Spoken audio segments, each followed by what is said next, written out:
Hello again, everyone. Welcome to B-Roll Commentary. As always, I am John. With me, of course, is Gary.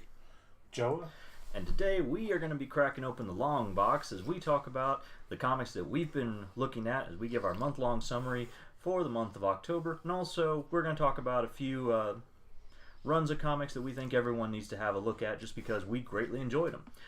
So, if you're a returning viewer, we welcome you back. If you're new, then please make sure you subscribe, turn on your notifications so you don't miss our up-and-coming videos. Make sure you click that thumbs up button if you like what we're doing. And if you have any suggestions for things, click the link down below in the description. That'll take you to our email. That's the best chance of getting in touch with us and getting a video suggestion turned into an actual thing. Joe, you said you wanted to start us off today? Yeah.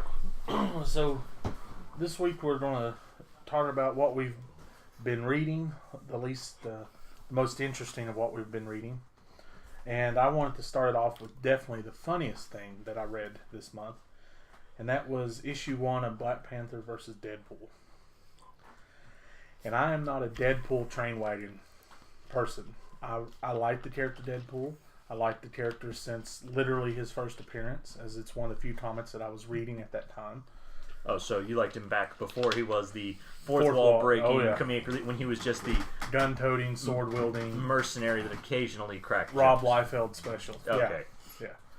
They, wow, that's old. That's going back a bit. So I've read him for that long, and and I dropped off. So there was I missed where the fourth wall came in, but I enjoyed it, and I read some of his stuff.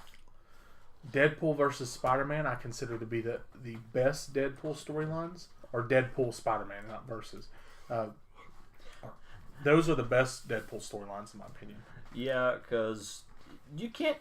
It's hard to take some Spider-Man times serious just because of how much he jokes and messes around, and then he's so innocent. Yeah, and then you add Deadpool to it, who is not so innocent. Exactly. So in Deadpool it is Black Panther versus Deadpool. As they make mention that in the comic, Deadpool says that Black Panther got top billing, and he's willing to live with that. But in this, Deadpool starts off with Deadpool saving a bus full of children from the wrecker, of all people.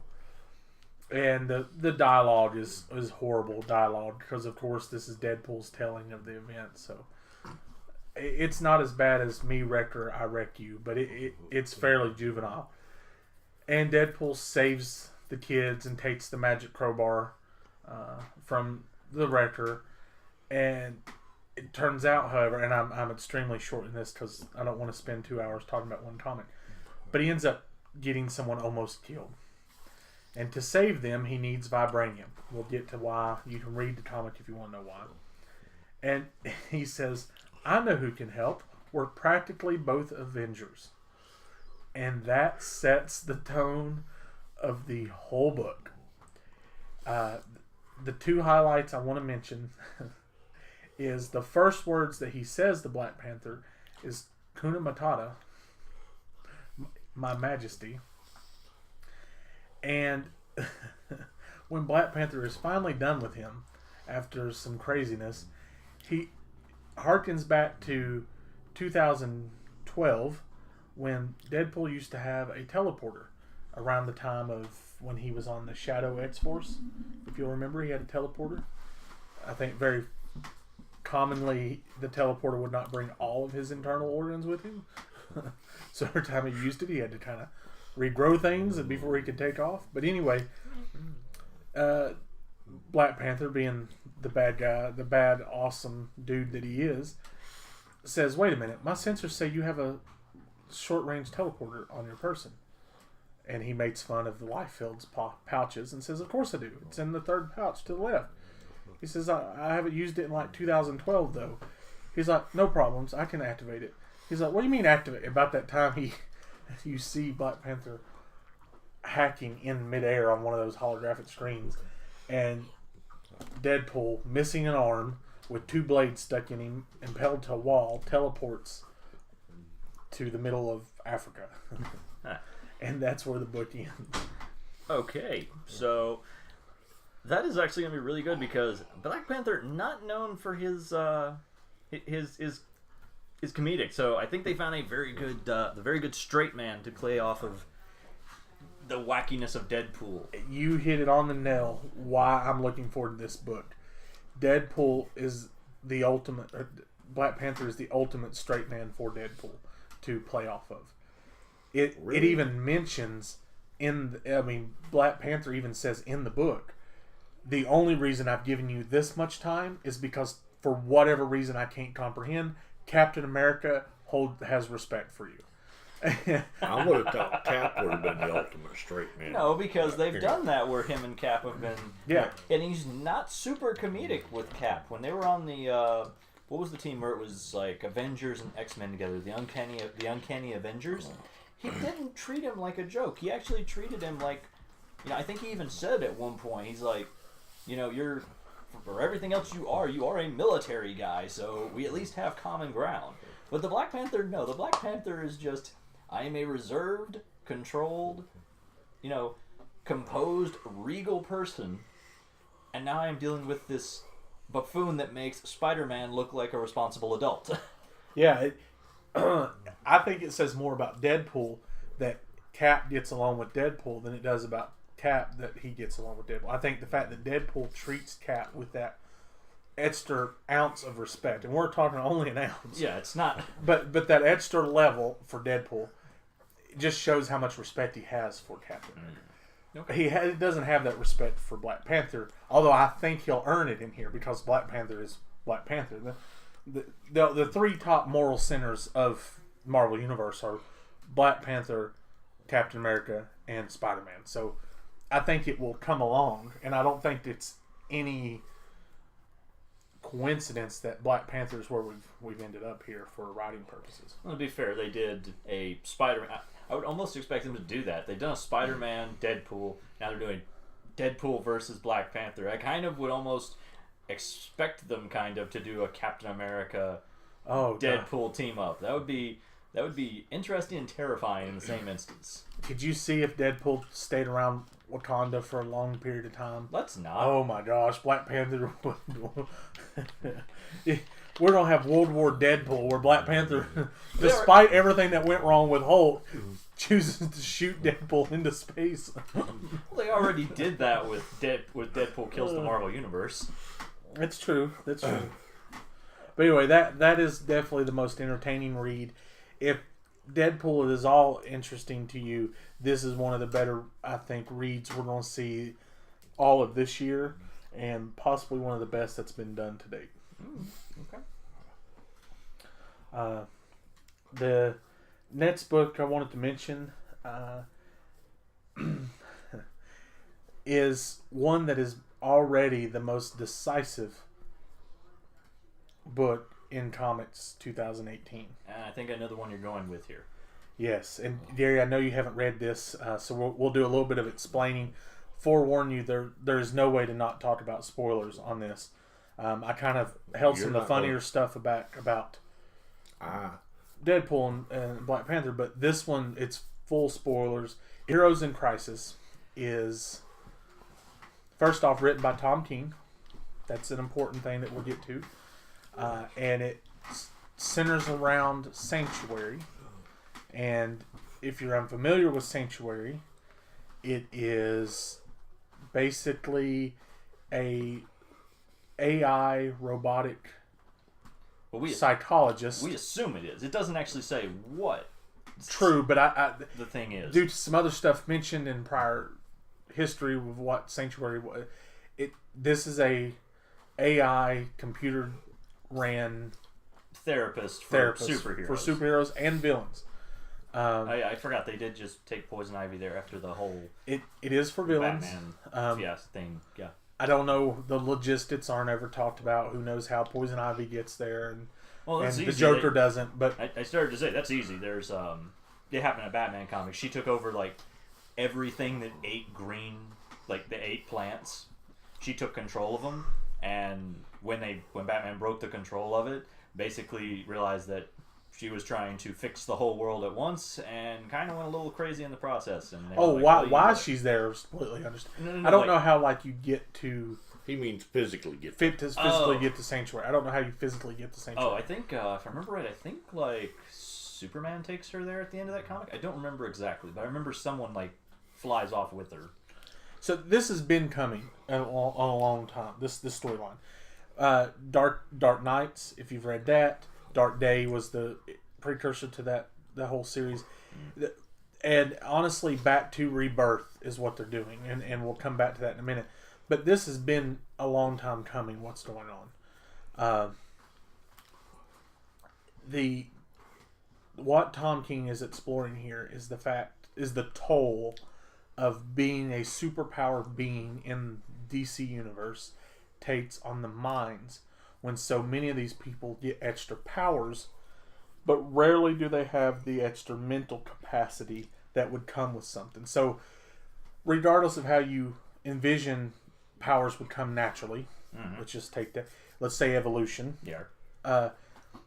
These people have been evolved with the power side, but mentally they've not been evolved. They're still human. Yeah. So you got humans dealing with these things. And I mean, even if it's not humans, there's one that sticks out for me. It's really good. It's Superman talking about it, and it's like, I grew up. I was Clark Kent. I was in Smallville, Ma and Pa Kent's boy. Then I found out I was an alien, and Superman came into existence, and he couldn't be the same as Clark Kent, and he couldn't be the same as Kal-El. So I made Clark Kent more timid. I made him clumsier, and I made Superman more heroic, more authoritative. And then at the end of it, he's like, so I don't know which it is. Is Clark Kent all of Superman's flaws in a living form, or is Superman Clark Kent trying to be better? And, you know, to be fair, that's something we don't see a lot, is the fact that they actually look up and go, hey, guess what? There's a lot of things that go on. In fact, there's, I forget exactly where I saw it, but there's like there's like a folder almost that lists like the mental issues and stuff, like traumas and stuff that shows up for him. Superman is actually the first problem I have, but we'll get to that second. This is represented in comics. One of the most famous Marvel storylines of all is Demon in a Bottle for Iron Man. And very relevant to this story is the drug addiction of Roy Harper, or Arsenal, Speedy. Which, spoiler, R.I.P. Arsenal. And Wally West. Yeah, and Wally West, and we'll go over the list here in a minute. But my first thing is, one, this story treats Clark Kent, Superman, as a human, mentally. Yeah. And he is so far beyond that I feel like pulling him down doesn't mean he's beyond emotional stress. Superman's abilities, I'm not saying make him invulnerable to mental problems, mental stress. I've just felt like whatever form of psychiatry would be helpful to a Kryptonian is going to be nothing compared to what would be helpful to a regular human. And by this issue, it looks like they're being given the same treatment steps. And that's my number one issue with the book, and among many. Well, I have a statement, and I'm not meaning to tread on your toes, but I'm the old man in the group. Growing up reading Iron Man and his alcoholism was really not what I was looking for as a young man reading superhero books.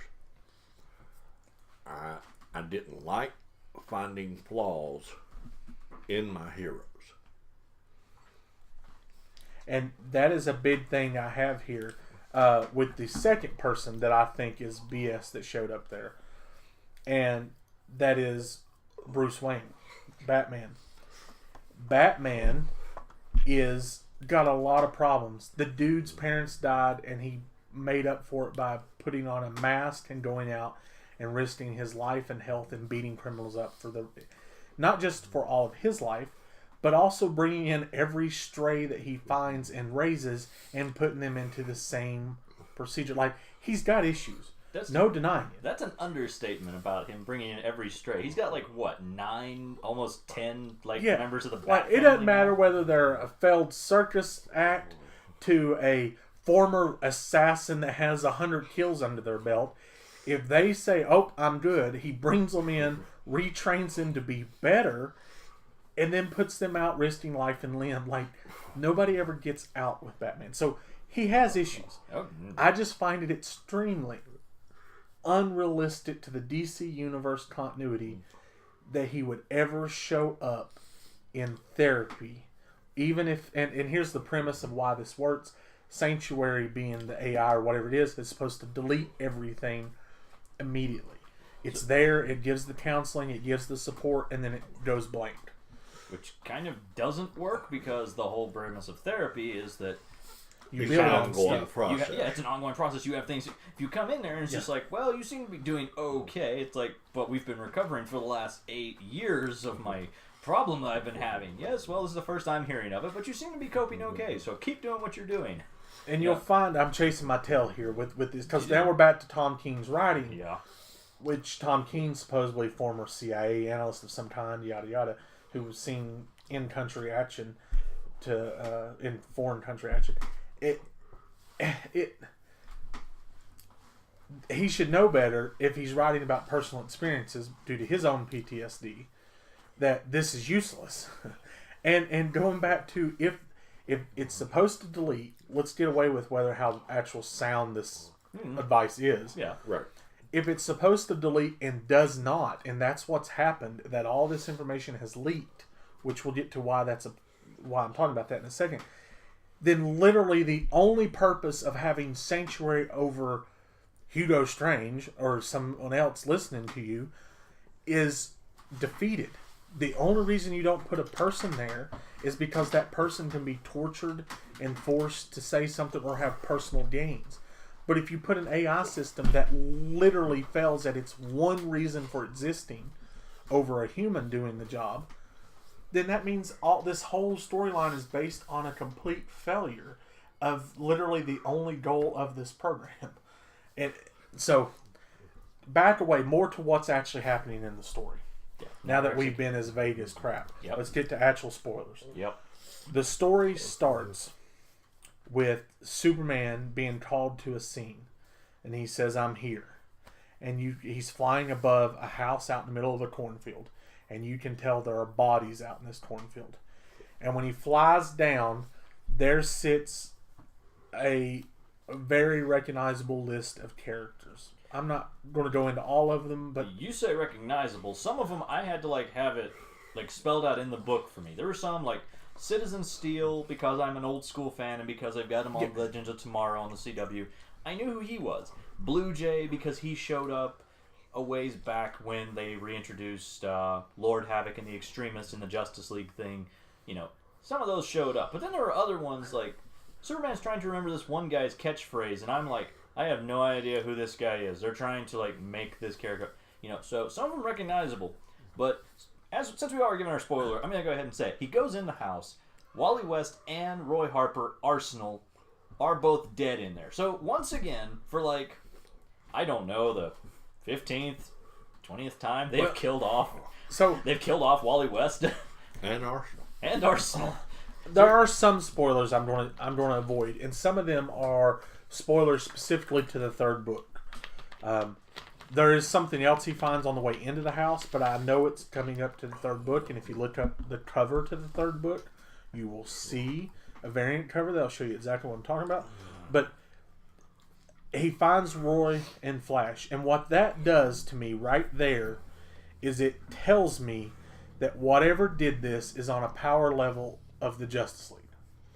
Because now we have, while Citizen Steel is very powerful, and they get into it in the book that nothing could have penetrated his skin, so Batman instantly realizes that Citizen Steel must have choked to death or some other form of asphyxiation. It led straight to into the house. You've got Wally West, who is a top tier, always JLA material. Right. And Arsenal who has become top tier, always on the JLA level. So right there, you basically got two members of the JLA. That could easily be Wonder Woman or Batman laying there dead. I wouldn't say that. More like they'd be there in the terms of like, this could be Aquaman, Kyle Rayner. They're recognizable. They're high enough tier to where they could be on the Justice League, but I wouldn't compare them to like Batman or Wonder Woman. They're like, it's iconic, but I wouldn't say they're that iconic. I would with Wally West. With Wally West. Wally West, but only because he was the Flash of the Justice League for so long after. Well, I'm just talking about part. No, Arsenal's up there as, I mean, when you're talking about depowered characters, Batman might be the only person more powerful than Arsenal. Maybe Oliver Queen. I'll give you that because he did prove to be better than Ollie in the Path of the Path of the Tornado story. And then when you're talking about power, pure power, Wally West is right there with Barry Allen, and Barry Allen and Superman have been fighting it out for 60 years, 70 years. Okay, so I'm just that's what I mean. Okay. So immediately something major happened. Okay. This is not C-list people. Martian Manhunter, Superman, and maybe Batman could have done this right off the bat. That's your list pool right there. Like if you're going to take names that everybody has heard of, it's that plus maybe Darkseid, which we know due to another book we'll talk about is not here. That's the level we're talking about that could easily wipe all of these out. And when you see them in the book, they're dead in the house. Wally West should have destroyed this house long before he died. Like that, it's very suspect. And there's a point. The reason I mention that, there's a point coming up. So then it cuts to Booster Gold sitting, and by the way, Booster Gold, which you'll know about in a future podcast, is one of my favorite of all time. So when I'm flipping through and I see Booster Gold there, I'm like, awesome. This story just got better to me. I don't know. I read the one Batman comic with him in it, and whoever wrote that thing wrote him just. Oh, the writing for Booster Gold in this book is horrible. I don't know why people. Shit crazy. Yeah, like they write him as if he's like a future stoner who happens to stumble through a portal back to, like, the dude actually is an educated person who fell on hard times due to a gambling problem and happened to come up with a scheme that's fairly ballsy and complicated to become a superhero in the times that he actually loved to read about. Like, the character is more in depth than what they give him credit for, and in this story Tom King is guilty of that as well. But I think there's something going on. There is a saving grace possibly that I'll get to at the end of this. I'm going to try and be quick here. But Booster Gold's sitting in a diner, and all of a sudden Harley Quinn walks in. And the first thing Booster Gold says to the waitress is, there's going to be a fight. But Harley Quinn sits down, orders a piece of pie. Next thing you know, she's stabbing a knife into Booster Gold. Which I got a problem with, because I've seen this. And one, for those of you who don't know, Booster Gold's armor has a force field. And when I say it's a force field, in the death of Superman, the force field tanks a punch from Doomsday. Now, granted, it sends him flying like miles, and he lives through it without injury when the force field's on. Now, force field goes off, he gets the holy shit beat out of him. Yeah, but, like, he's one of the few that takes a punch from Doomsday in that book and lives. Now, that's saying, even without the force field, which I argue, I don't know how the process of it goes. I know in the old books he had to turn it on and turn it off. I think this is actually a plot point, but go ahead. It's still armor. Even the Legion of Superheroes from the time period of the end wore nothing more than, like, they even said it in one of them. It's like just modified athletic wear, but it was modified to be, at least mildly protective. I'd like to think that 31st century, I'm right about that, right? Yeah. 31st, I'd like to think 31st century, even like modified athletic or tech wear, could protect you from like the average kitchen knife. Yeah, and if you look at the average high school dropout, all right, and compare his intelligence level to 1,000 years ago, it's insane. And the rate of information growth has done nothing but quadruple exponentially since that point. That in 1,000 years going the other way, then backwards, Booster Gold should look like a rocket scientist to us. And he was originally written with that kind of mentality. Not smarter than Batman, not smarter than Superman. But just comparatively Smarter than the average a person. PhD would be nowhere near, like, an average person should be like PhD level intellect in the 3000th century. Yeah, which makes sense. I mean, when you're comparing average to average, we are millions of times smarter than someone from ancient Rome overall. If you're at the same our age. high school dropout can do things that would seem crazy compared to ancient Romans elite. Yeah. Exactly. So, philosophically, I won't argue that we're well beyond it, but when it comes to book smarts, we're well beyond it. And but I digress.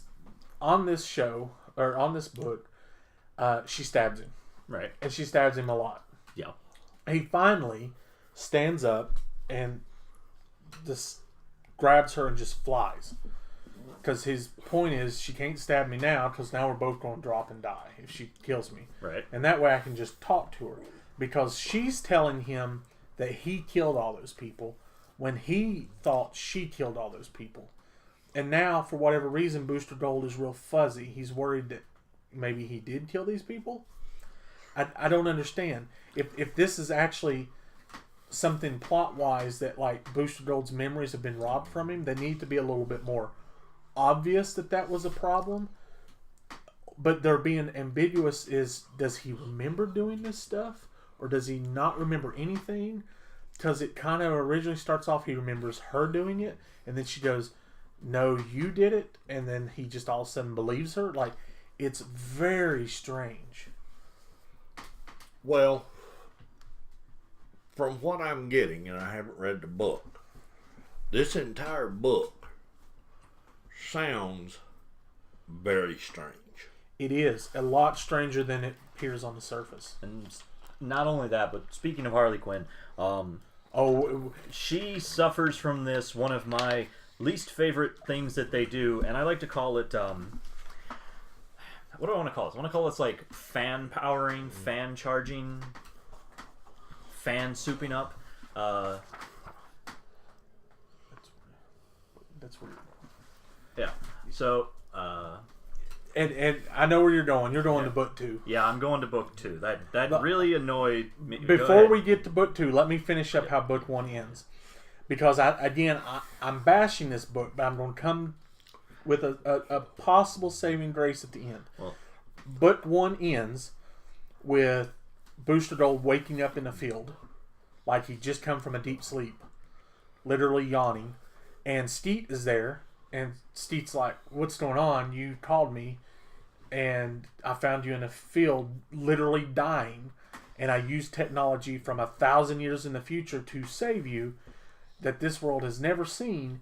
And you're asking me what happened? Like, Steet's really worried about him. And the only thing he says is, Harley Quinn tried to stab me. And then, of course, by the way, while he was in the air, she stabs him in the neck. Because the Fox and the Scorpion. And he saves her as they're falling, of course, because he is the hero. That is why he's here to be. And he looks up and goes, she stabbed me. She says, I killed all these people. I don't remember killing all these people, but maybe I did. And Steederham 1 mentions that his force field wasn't working for some reason. And I'll leave that there because we want to come back to that. But book 2, go ahead. And this is the worst part of everything. Book 1 wasn't bad. I read book 1 and was actually looking forward to book 2, despite some of what we've been talking about. Book 2 ruined pretty much any of looking forward to book 3. So, my big problem with, like I started to talk about in book 2, like you said, is this fan powering thing. And when I say this, they take a character that has no logical reason why they can do what they do, and it's solely based on the premise of the fact they're super popular. Now, a lot of people are going to look up and accuse me of, well, that's what they do with Batman. Yes, but Batman is also popular. But let us keep in mind, this is also a man who is a genius level intellect, who has dozens, literally dozens of master's degrees, has studied with the best in the world, not just martial artists, but the best, like, overall in the world, and has decades worth of experience. Because in this comic, when confronted by the Trinity of Marvel Comics, the group that has stood against not one, but multiple Doomsday clones, angels, and a few other things. And a Justice League from the 853rd century. So, literally hundreds of thousands of years in the future. Harley Quinn is able to, with all three of them in relatively close proximity to each other, steal Wonder Woman's lasso, make a noose out of it, put it around Batman's neck, not have him slip the noose, which we know Bruce is going to look up and go, Wonder Woman, in addition to all her crazy physical stuff, deadliest weapons, her sword and her unbreakable lasso. He has a way out of that lasso. I don't care what you say, that's going to be his secondary focus after the sword. And the Man of Steel, who is literally fast enough to race the fastest man on Earth. And she also deduces, either because of... She asked, do you have something in your belt to deal with Big Blue over there? But still, I don't know why she would think, unless she's seen him previously yank kryptonite out of his belt to ward off Superman, why she would think he just rolls around with stuff like that. Gets the kryptonite out, and then while the kryptonite is out and disabling Superman, she makes a dramatic escape from Wonder Woman and Batman. And unless they've retconned it away, I think the only thing Harley Quinn's got going for her is that serum Poison Ivy gave her that made her a little stronger, a little tougher, a little faster and more flexible, and immune to toxins and, like, poisons. That's it. That's all she has. So, how does she move faster than Wonder Woman, who has been confirmed to be able to move faster than the eye can see? Because she's kept up with Flash, Barry Allen, not Wally West.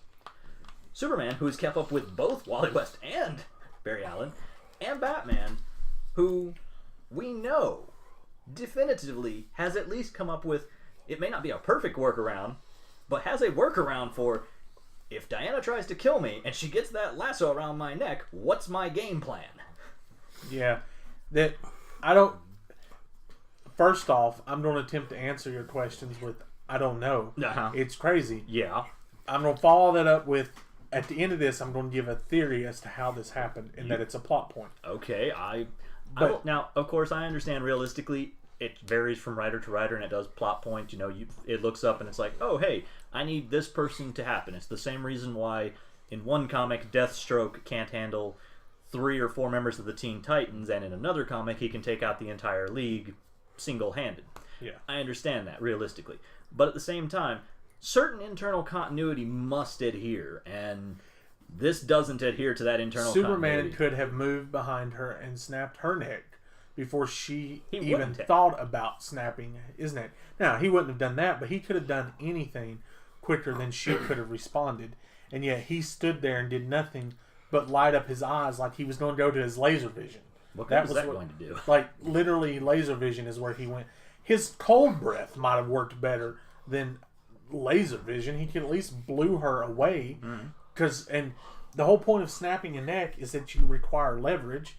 The vision, the breath would have at least blew her off her footing, that she couldn't have physically snapped his neck. Or or made a block of ice, and then guess what? It's kind of hard to have leverage when you're stuck in a cube. And then chipped her out.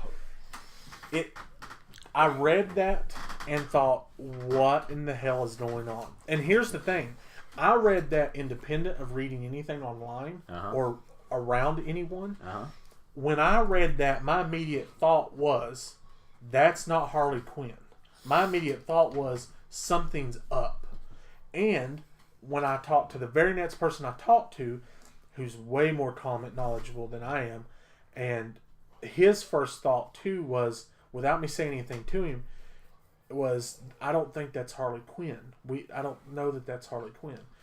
And I don't know that that's where they're going with it, but I do know that we have a bunch of dead superheroes that appeared to have not used their powers at all. A superhero that gets stabbed to death and literally only saved by 1,000-year advanced technology that should have had not only a costume but a force field that made this character not even be able to touch him. Not to mention that one of those heroes at Sanctuary that died is super strong and virtually indestructible, and yet somehow got force-fed a pair of clattery joke teeth. Yeah, I mentioned that earlier in the podcast, but Batman instantly realized that this character could not have been killed by blunt damage any other way than asphyxiation, pretty much. and when it looked like there was no markings on his neck or face, he literally pulled out a pair of Joker's wind-up teeth out of his throat. Yeah. So somebody force-fed Citizen Steel a plastic, like literally the guy shouldn't have been able to chew them and break them. Yeah. Like, I don't understand. I still don't get it. It's still a plot hole for me. But going back to Harley Quinn, so now here she is faced by the Trinity. Wonder Woman lets her walk up and hug her. Yeah. It's Harley Quinn. Don't get me wrong, Diana's the understanding one of the Trinity, but still, when you are on the trail of what you believe to be the murderer, she's the one that's more likely to shiv somebody first. Yes, you know? So she walked up to the person they're pretty sure that did it and lets her hug her. And then lets her be lifted of her lasso. And then instantly the lasso, Harley Quinn jumps through the air like an acrobat. And yes, don't tell me how she got her PhD scholarship. I know she was an acrobat. But we're talking Dick Grayson level acrobat. Jumps through the air behind Batman, above Dick Grayson level acrobat. And lassos. I would argue. Yeah, for acrobat specifically, yes. And lassos Batman around the neck to the point that she can snap his neck. And I guess Bruce believes it because he doesn't counter the point. Like, no, she can't take her down. Like, that's what Batman would have said if he couldn't do it. And let alone Batman would have said, let her break my neck, kill her before she gets the kryptonite out of my belt. Like, Batman would have had him kill her or take her down and risk, like, all of this would have happened with Batman because he's that quick. He's that quick. He'd be like, oh crap, I've got the lasso around me. She's going to ask for something to take down Soup. It's going to be the kryptonite. Like, let alone Batman has already been shown that of his super duper special pouches, he has security on them to where only he can open them. And if he doesn't open them, bad things happen to who tried. Yeah, I mean, for crying out loud, in Hush, when he got dropped in the alley, it wasn't even his belt. It was his freaking mask. The thing had taser go off, and then immediately after the taser go off, had knockout circuitry, or had knockout gas release. If he's got that on his freaking mask, you know it's like, okay, I'm carrying one of the few free-floating in the world samples of the deadliest element to the world's greatest hero in my pocket, pretty much. That thing's going to have, like, obscene levels of security. Yeah, like, it's not just going to be able to be opened by Harley Quinn and then used. It just isn't.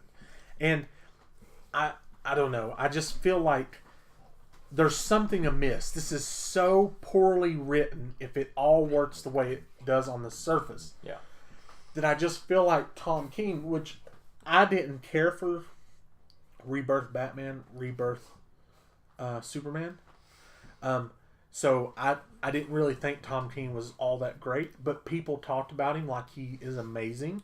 So I was actually looking forward to this series to see how he did, because I wanted to see a little bit more than what I got in the first 20 issues of Batman. But anyway, I just felt like, based on what I've been told, there's got to be more to this story. Got to be. Well, again, not reading the book, it sounds like it could be a Martian. I thought Martian, but a Martian wouldn't, unless it's like they did where they had them under the like Martian equivalent of hypnosis, that they were believing they were someone else and they didn't know they had Martian abilities. I don't see why a Martian would stick with one skin. If a Martian did this, it would be like, okay, cool, I made it look like it's Booster Gold. Okay, hey, now they're looking for Harley Quinn because she shivved Booster Gold. You know, time to become frickin', you know, Blue Beetle, Witchfire, Zatanna, Captain Atom. The only thing I can take from all of this is that the people that have, while Wonder Woman was not killed, Batman was not killed, Superman was not killed. And with Wonder Woman there was a way to kill Superman in that room. Not counting the kryptonite. Yeah. Like, honestly, if I was going to kill Superman, I would rather have lassoed Wonder Woman, which wouldn't work, I get, but I'd rather have taken Wonder Woman's sword and killed Superman, like, if that was my goal. Because the goal of Sanctuary was very obviously to kill superheroes and villains. Yeah. So, Harley Quinn, at least on the outside, is not the person doing all this, because otherwise she would have ended at least 2 of those 3 right there. You know what it made me think when I saw the joke teeth and they talked about how no one should have been able to find Sanctuary? I thought it was, if it wasn't for, and we'll get why I don't think it's this character in another book, even though it doesn't exclude him from it. I thought it might be the Batman that laughs. Well, here's what I'm wondering. Yeah. Whoever it is, the one thing that all these characters, Batman got the drop on him, Wonder Woman got the drop on her, Superman didn't react. Yeah. At the speed that he should have. And then all the people that died, and then Booster Gold being depowered to the point that his shield wasn't working and not remembering things. The one thing they all have in common is they all were at Sanctuary at some point. They all went through that protocol. So maybe it's not. And so I'm wondering if it's a mental shutdown that is depowering everybody. Once you said that, I thought that could be it. The program got corrupted and somehow it's like a... Someone is using it, which you find out at the very end of book 2, because someone released Roy Harper's that you see, because every 3 or 4 pages they show you like a 9-panel confession of a superhero or villain. Yeah. Roy Harper's was released to the Daily Planet at the end of book 2. Oh, yeah. So someone at least is doing this. Right. And it makes me wonder if whatever's happening caused Booster Gold to keep his shield down. Caused Wally West to not go super speed. I mean, he should have went to the Speed Force and been safe. And then come back and fight. There were all these things, like shoving something down Citizen Steele's throat. All of this should not have been possible, particularly because that was just a plastic piece. He should have been able to crunch it and didn't. So I'm thinking there is more to this story than we're seeing.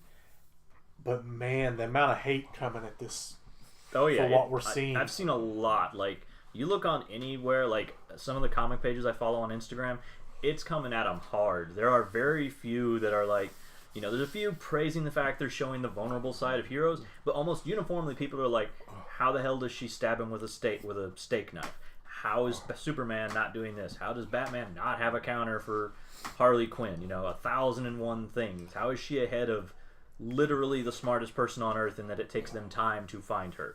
All these things. Even with Penguin. Now, let's be honest. Penguin's been on, like, Batman's, his CI, his confidential informant thing for, like, decades. It's like, congratulations, I'm not going to shut your stuff down and send you to prison, but you are going to rat on every single rogue in Gotham for me.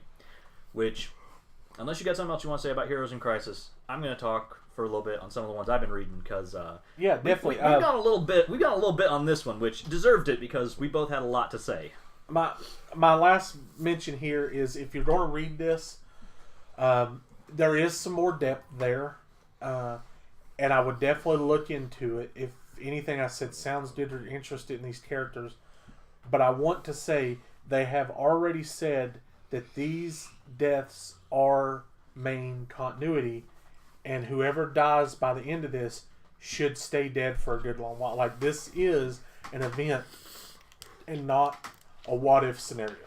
Yeah, well, they said the same thing about Infinity War and Marvel, and we just got, DC tends to stick a little longer with their choices, though. That is true. They will stick a little longer. New 52... DC sticks longer with their choices, but sometimes they make worse choices. They make bad choices sometimes. Oh, yeah. Well, the one thing I will say, the common thing you will see on the internet is that the New 52 screwed over the DC universe.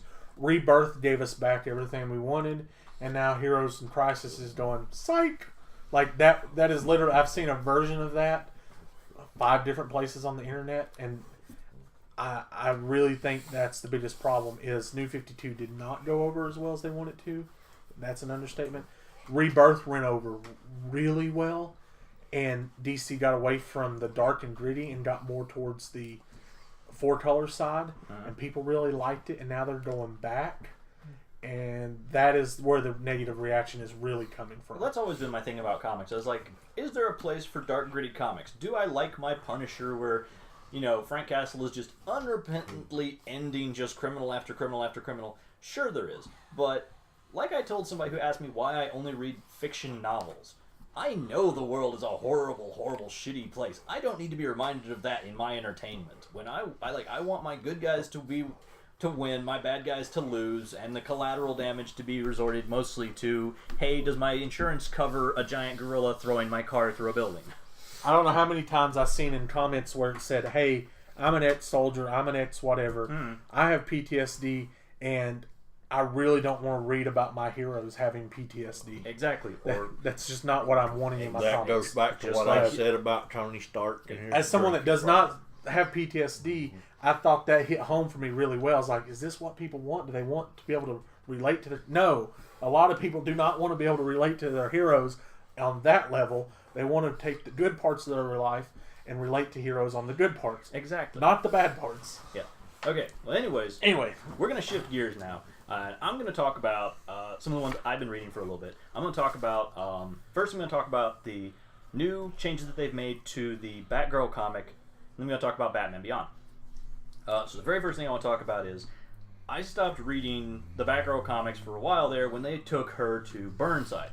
And this was for two reasons. One was what they did like with the character and like the way they changed Barbara Gordon.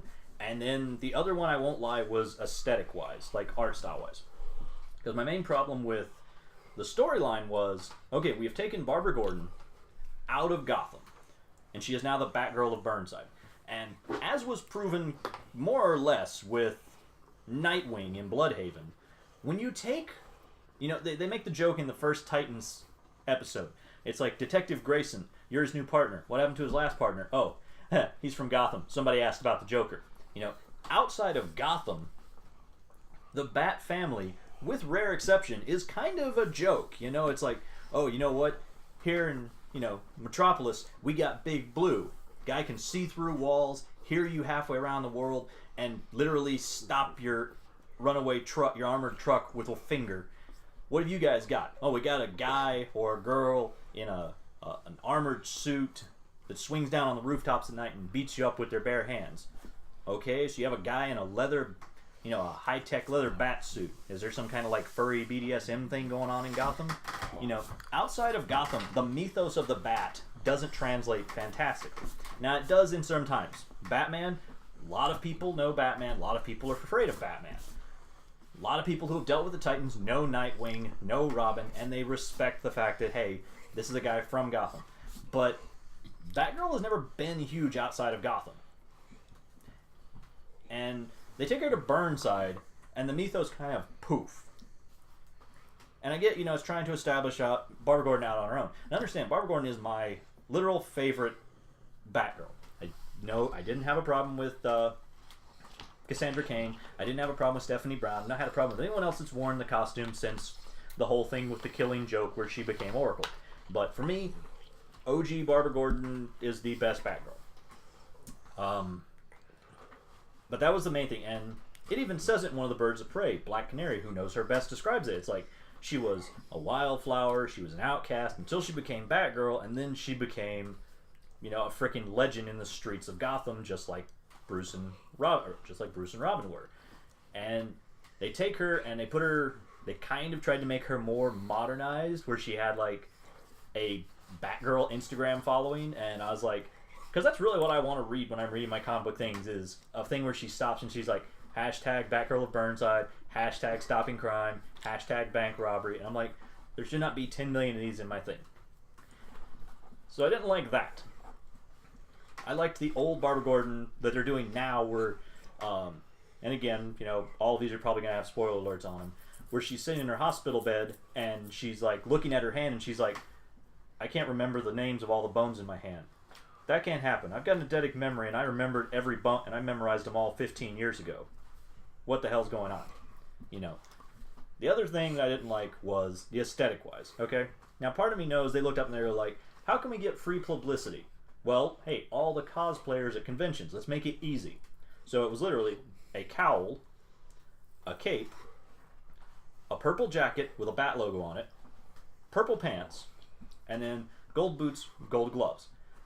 Pretty sure the golden boots and gloves you can get on a wrestling website, and since we've already established that there is a Batman / Joker themed restaurant in Gotham, I don't think it's out of the ordinary to say that there's like motorcycle gear or bike messengers or like the stuff that professional bikers would, or like bicyclists would wear, that has the Bat logos on it and stuff. So if you had showed me the Batgirl of Burnside, and again, this is the aesthetic thing, and been like, just showed me a picture of her in that costume and been like, so Barbara's going to be in a situation where she has to cobble together a bat suit because hers is gone or destroyed or whatever, I would have believed that was what had happened, is that she had just gone into like a sporting goods store or a mall or something and like got some wrestling boots, got like some work gloves or something, gone into a place and been like, okay, I'll take these pants and, oh, awesome, there's a jacket here that has the Bat logo on it because shameless product placement for people from Gotham. Put it on, beat somebody up. She's like, hey, it worked until I can get my actual suit back. And that's why I like this one. We've gone back. She's back in Gotham, where the mythos of the Bat is more than enough to make criminals hesitate. She's gone back to being the genius that she is. She's still, because they did it in this most recent one, she still has a few hashtag things she's doing, which I can forgive, just as long as it's not an overload of them. And she's back in a costume that actually looks like you couldn't make this on your own. Like, she makes the statement, it's a prototype of her early one, so it's that bridge between the very first one she makes and the one that Bruce has built for her. But it still looks appropriate. So aesthetically, it's back to what I liked about the original Batgirl. And, you know, and more importantly, it's back to the original one. You know, she makes the statement that the implant that lets her walk after she was paralyzed in The Killing Joke is screwing up, so she's, you know, having bouts where her memory's not working like it should, which, you know, that's a big issue. And the fact that she doesn't have complete coordination again. So I'm liking the fact they're doing that because it's something they've never done, but at the same time I kind of hate it because Barbara was the only member of the Bat family for the longest time that didn't have anything shitty happen to her until The Killing Joke happened. Because, I mean, Bruce Wayne, family dead. Tim Drake, family dead. Father dead. Dick Grayson, family dead. You know, Jason Todd, orphan. Damian, asshole. That's an opinion. That is an opinion that I feel is shared by a good number of people. But anyways, she was the only one who did not have something horrible happen to her until I think they introduced Stephanie Brown, and I'm not sure if she had something horrible or not. I think she was like the daughter of she's the daughter of like a low-grade Batman villain. So, dad's in jail. That was Cassandra Cain. No, she is the daughter of an assassin that's on semi-par with Deathstroke. No. Oh, okay. Stephanie Brown was the daughter of, I believe, the Clue Master. So he was like a second-rate Riddler. Oh, okay. Yeah. But anyways, so she was the only one who didn't have anything bad happen to her. But I'm glad that they've got this new direction going on. She's dealing with a character that I don't remember prior to her, to the run they did right after she got her legs back, the use of her legs back, and went back to being Batgirl, which is Grotesque, who's like a disfigurement, burn down everything of beauty, serial killer kind of guy. So I like that fact. And again, I kind of like the fact that they've gone back to the OG one where it's like, yeah, she's like the brilliant hacker that she was as Oracle, but more importantly, it's not, they've tried to cast her in the role of this teenager, or like this young college student, because I read a couple of those issues where she was in Burnside, and that's just like, nope, I'll wait until you guys fix your problems. And they haven't. I'm really glad for it. Let me say this. Go ahead. DC has a problem in the fact that it, more than Marvel, likes to change their characters up, trying to find new readers. I understand that. In doing so, they kill the old readers. Again, I understand this, and we've talked about this, like Marvel did where they made Miles Morales into Spider-Man. And I've said it before, and I'll say it again. You want to attract new readers? Make new characters. Exactly. I agree. Black Panther. They could have very easily, when they introduced him, build him as they did later on with, what was the kid's name in the Young Avengers? Patriot.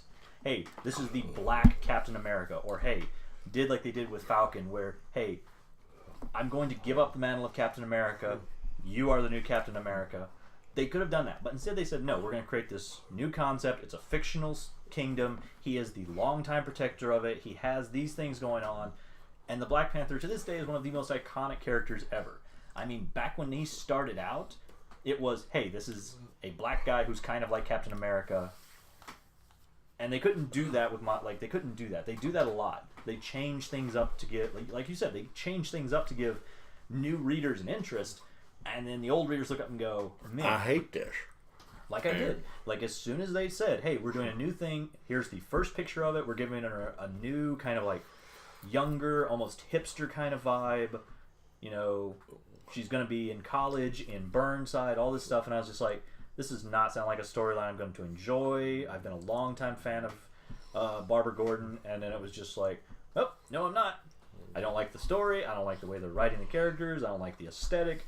I'm leaving. Call me when you guys fix it. They have fixed it. It's back to the way it is. I love it. But I mentioned the Killing Joke a couple of times, and I mentioned Barbara Gordon a couple of times in this whole thing as its Batgirl. And ironically, that is what I'm going to start talking about in the Batman Beyond thing.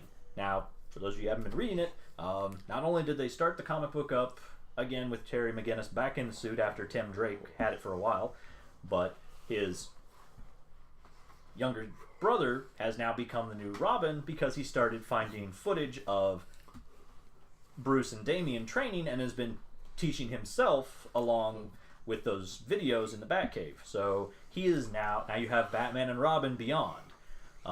That's pretty cool. That is pretty cool. They did a Scarecrow thing where like it was a new Scarecrow, and that was odd.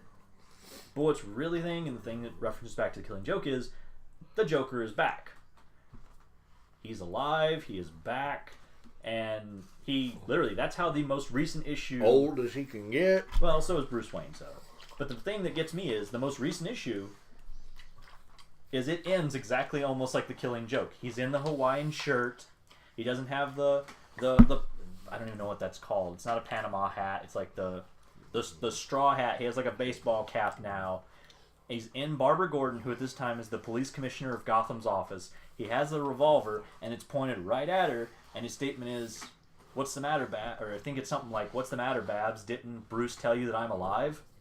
Which, in case you guys didn't ever follow didn't ever see Batman Beyond the Return of the Joker, Tim Drake straight up murdered the Joker. He fell into a pool of chemicals that was electrified, and he got crispy crittered. So I'm not really sure how they're going to retcon that, considering that at the end of that, you literally see they like buried the body out there in the middle of nowhere. So I'm kind of curious how they're going to explain that. Was this month's issue? Yeah, that was this month's issue. Like Bruce Wayne is signing over some part of Wayne real estate to the city of Gotham. A train derails. Batman and Robin jump to stop it. It starts destroying everything. And then frickin' Barbara Gordon, she's like giving directions to all of her officers. She goes in her office and he's there in her chair.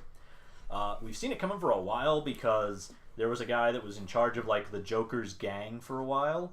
And then at the end of it, his like lackey at the end of it beat him to death with a crowbar and said something. And it was, basically was talking to him about smearing his good name or something like that. So I really don't know what they're going to do there. But it's definitely been an interesting read, and I do like how they keep finding ways to bring in old characters and new characters. Like, they've introduced, not recently, they introduced it a while back, a Catwoman Beyond, who had the ability to make 9 duplicates of herself, because she's the daughter of a Batman villain. They've introduced a new Scarecrow. They've showed Jack Ryder there. They've talked about him being the Creeper. They reintroduced Damian Wayne, who is now in charge of the League of Assassins. Which apparently Bruce has convinced him to turn it kind of towards a more noble pursuit. Not an amazing one. So it's a pretty good run. I'm enjoying it a lot, but I'm just curious how on earth they're going to explain it, because the first time they did it in the movie, it was, oh, well, Tim Drake has like some kind of hypnotic. It was like a psychosis, hypnosis, genetic rewriter thing, because it didn't just let the Joker take over his body. It made him into the Joker, and the Joker, like, in his prime or a little past his prime, not the old man that Tim Drake was. Yeah. He was, like, in his prime, because he was beating the shit out of Batman Beyond for a while there. Yeah. And I say Batman Beyond just so I differentiate between Terry McGinnis and Bruce Wayne. It just makes it easier that way. So I don't know how they're going to explain him being back, considering they watched him electrocuted and buried the body. Let me once more step in here. This is another situation that I find sometimes intolerable in comics. And that's the constant resurrection of a character that's dead. Yeah, it's a really common thing, and I mean, part of it is so that way they don't ever lose a character that might be money-making for them. But, you know, I remember there was a Justice League comic. They even made the joke about the guy was like, they were at a funeral, and it was just the priest and Superman. And he's like, I was hoping for a bigger turnout. He died a hero. And the priest's like, people don't show up to these things anymore. Superman, I'll be honest, ever since you came back and so many others, death doesn't seem permanent for you. I mean, for crying out loud. And he, like, points over at a statue of Metamorpho. He's like, I've buried Metamorpho 9 times personally. You people, death is a bit less certain for you. And it's not like every character is the Resurrection Man. This is true. Although that would be hilarious. Well, this storyline specifically is I know it's supposed to be continuity at this point. Batman Beyond is continuity, but still, it's so undefined that it basically, the resurrection is brand new here. Nobody's been resurrected in Batman Beyond at this point. This is kind of a no. You surprise. Oh, look who's still alive for whatever reason. But even though we did that once already in the animated movie, yeah, but this is the first time where they're actually in the book, like right. Static Shock got eventually retconned into he's actually a DC character. But I find it funny, most of what you said, that this is the second time that Old Man Joker appears this month. And I'm calling him Old Man Joker. But in Old Lady Harley, yeah, it appears Joker is alive in that, which I believe is a what-if storyline. Yeah. Old Man Joker shows up in that storyline too. Well, to be fair, the one where he beats the guy to death with a crowbar, that was a ways back. I don't think it was this past month. I think it's been I think it's been like a few previous months. Yeah. But yeah, basically in this most recent run, he showed up twice.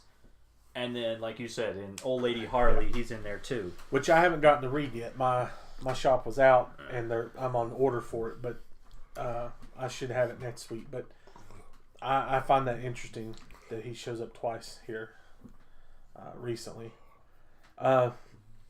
What else have you been reading besides the Justice League one? And it's kind of... one thing on Batgirl. Yeah. I meant to ask. I didn't want to interrupt you earlier. Do you have any of the variant covers for any of the Batgirl? I've probably got one or two somewhere. The Josh Middleton variants. I wouldn't know it if I've seen it. Like, I'll have to look it up. They're beautiful. Is it the one with the metallic cover on it? No. Although they did one. These are ones where he does usually standalone painted pictures of Batgirl. Oh yeah, I don't have that then. Issue 28 was the one where it was like the green reflection of the screen is you're seeing her, but you can't see the screen. Oh yeah, I know the one you're talking about now. As soon as you said it, I was like, okay. This month's is a picture of her. It's painted up like a presidential picture, but it's Batgirl in her suit, and then blood splattered all over it, and it's kind of cockeyed on the wall. Anyway. Oh yeah, I see what you're talking about. He's been killing these covers. Yeah, they are really nice. As soon as you said it, I immediately knew what you were talking about. Yeah, they're really nice. But I don't recognize any of them, so no, I don't think I have them in hand. No. They've been really good. It was worth mentioning before we moved on from Batgirl. But anyway, I apologize. What have you been reading? Justice League, like the straight up. Oh yes, I'm not Reading reading this book at the moment. Yeah. So basically, what's going on is, Lex Luthor travels. Lex Luthor just gets fed up with it. He's like, "Screw it! I'm traveling to the distant future. I'm going to figure out what I need to do in order to win." And he finds out that not only does he win, but like society praises the existence of what he's done. And he basically finds out there's like this kind of bends into a bunch of the other storylines because he finds out that there is the source wall breaks. You know that, right? They broke the source wall. That this energy is trying to he thinks it's trying to convey something to him. So he gathers his Legion of Doom and they start doing stuff. He gives Grodd a baby clone of one of the Flash's villains, the Turtle, to give him access to what's called the Still Force, the counterance to the Speed Force, right? And this ties into the whole where the Sage Force and the Strength Force, which I find to be completely ridiculous things to talk about, in the Flash, kind of ties into that. Black Manta, and I'll touch on him in a minute because it's kind of important what's coming up with that. But Cheetah has gotten this thing that's called like the Tears of Extinction, which makes her claws like literally lethal to just about anything because she kills Poseidon with it, like literal freaking Poseidon. She murders him with it. But yeah, go ahead. You've got that look on your face. Go ahead. No. Just, come on, man. Ask the question. You know what? Just never mind. I want to hear how this ends so far. I don't know how. Okay, so basically, Superman and the Martian Manhunter try and enter this. They call it the totality, I think is what they call it, to try and examine it. And for whatever reason, Hawkgirl and Batman hitch a ride in microscopic ships inside their body because they're the only two that could survive the trip, but they need Batman's expertise. And I don't really remember why they brought her along. But anyways, long story short, Luthor and the Joker hijack the things, take control of their bodies, and almost make contact with the thing until Hawkgirl has a fight with Luthor and finds out she has some weird connection to it and stops it. So Luthor is trying to figure that out. That's interesting because wasn't Hawkman's mace one of the few things that hurt Barbados or Barbados or whatever his name is? Yeah. The big bad from the Dark Knight. Yes. And her wings have a reaction to it too because they're doing stuff. But, it's just weird things are happening. Like, Sinestro finds out there's this new... And it's the nth metal that's all made out of, right? Yeah. Right. Okay. Sinestro finds, gets introduced... Foreshadowing, kids. But Sinestro gets introduced to, this new force that's called, the ultraviolet spectrum, which is, all the negative emotions, but it's not, rage and fear and nothing. He actually gives up his yellow lantern ring and goes back to his old school black and blue one. And apparently it's, they're trying to make every Green Lantern unique because he blows up John Stewart's ring and forces one of these ultraviolet rings on him. Well, Stewart overcomes it, as he does. As we've seen, he has arguably the most insane willpower of any Earth Lantern. If you ever see him, the issue where he recreates a solar system before the ring shuts off for his own safety. You failed at the Force John Stewart. Yeah. Don't know what's coming next, but you failed. Yeah, and he somehow spontaneously gets a ring. Not like a green ring? Yeah, not like it zooms back. After this whole thing, the immediate events of this ultraviolet spectrum are over, not like it zooms in and is welcome to the Green Lantern Corps and he's back. No, the ring on his finger, they stop the thing. The ring on his finger explodes and his lantern ring is back and he's back in the green and black. And, Hal Jordan, he made his own ring out of his own willpower. They haven't explained where this one has come from for Stewart. But I feel like they're trying to show that, hey, there's 6 Earth Green Lanterns as opposed to 1 Green Lantern for Earth because they're all incredibly unique. But anyways, so that happens. So Sinestro's got a new power set. Grodd has access to the Still Force, so he can literally stop people in their tracks by mind controlling the baby, which is the most surreal thing ever. portal opening up, Grodd stepping out of it with just a baby in a freaking I don't know what that is, like the harness thing that they wear, just there, and he's like, this is a 4th generation clone of the turtle. It has full access to the Still Force. Guess what? And Wonder Woman and Aquaman stop, and Flash is like taking 1 step a minute because of how slow he's been moved to. Cheetah, like I said, has got access to the tier. It's like the tier of extinction, so she murdered Poseidon, so she can now kill gods. And Black Manta finds a ship that apparently connects to alternate planets of water that have tried to invade Earth before. And the first hero of Arion, I think his name is, the first hero of Atlantis, stopped him.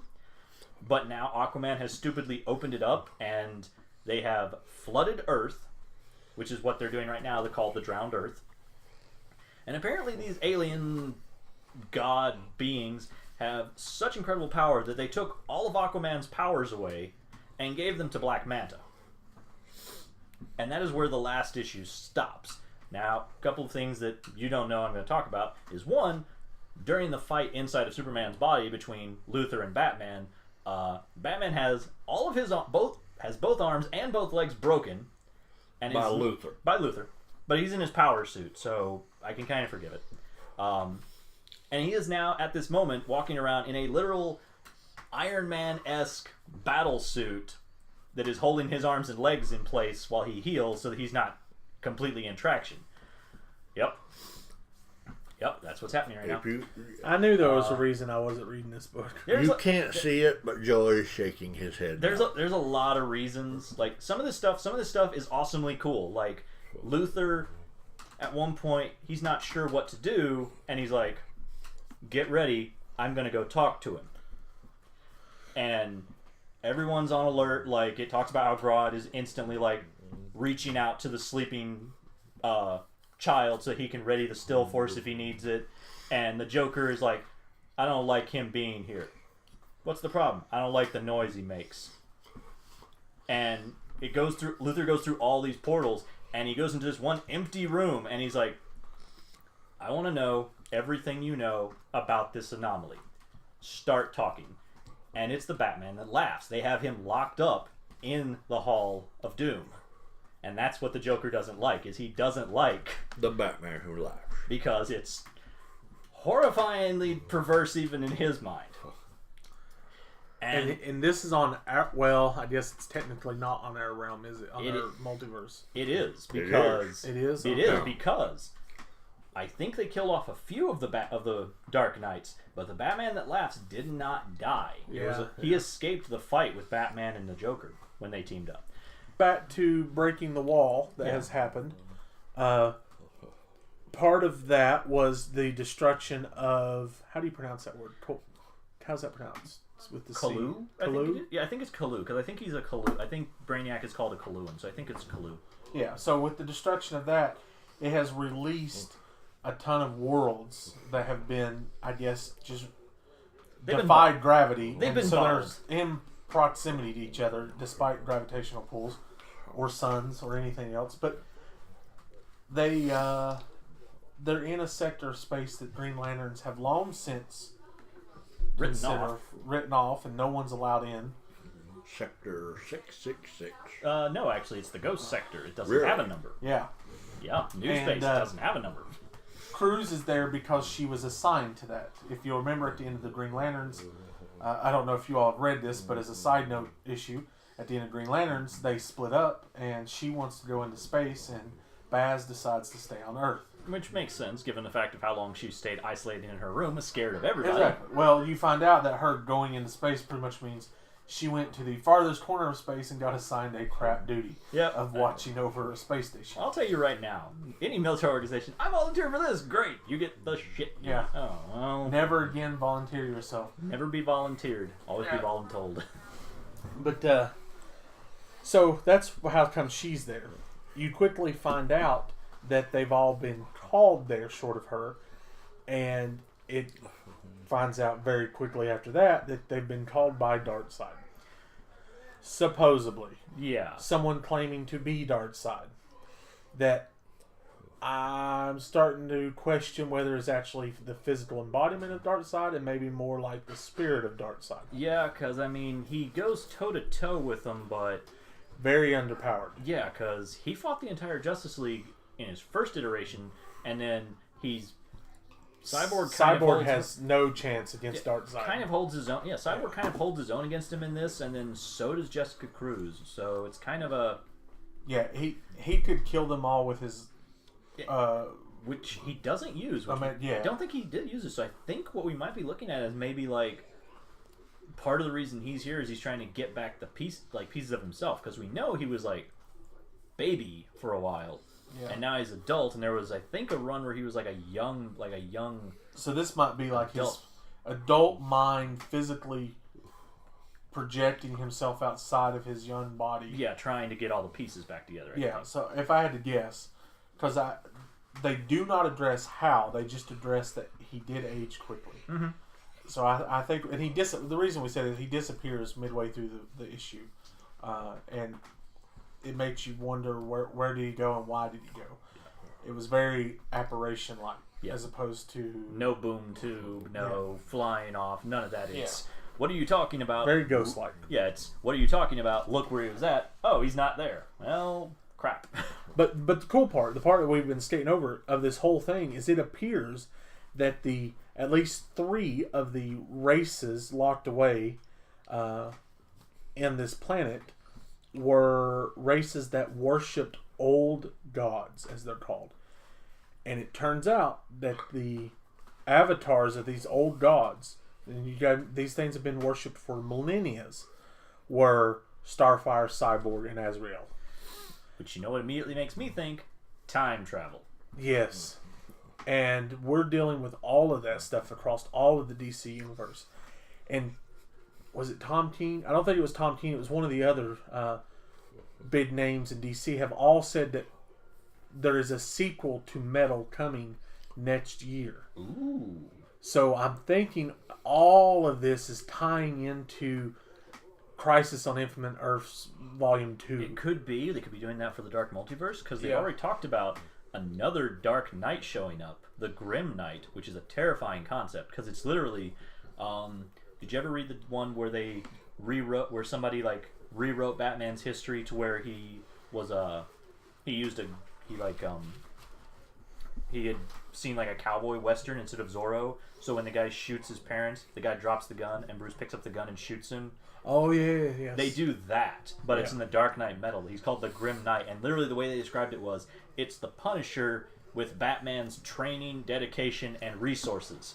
Wow, that's scary. Yeah, it's terrifying. So that's because the Punisher is ultimately, it is his resources that limits him. Yeah. If the Punisher could get a nuke, he would find a way and reason to use it. Well, we saw what happened in the comic where they gave the Punisher the War Machine armor for a while. Oh yeah. He was like laying waste to entire corrupt nations. Yeah. So the Punisher would definitely.